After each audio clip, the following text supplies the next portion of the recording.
نار السود شهوات وكحيات، تحبيبنا كبشة جوث المرضعات، تحبيبنا المخنوط البدل معاه، تحبيبنا البيدو في القواد القصار، العاهر المتعل جهاد النكاح المتحرش بالوهب والنخاص، بجواري مختص بالسبايا محل المطلقة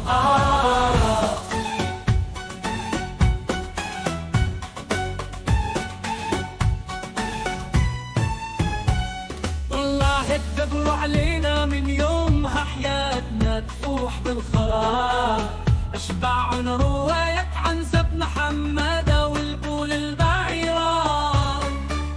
جنونا بكبتو نكراب وكان نجم وميت في المقبرة، عاموا يقرأوا على جمجمته المضغوطة للعهرة.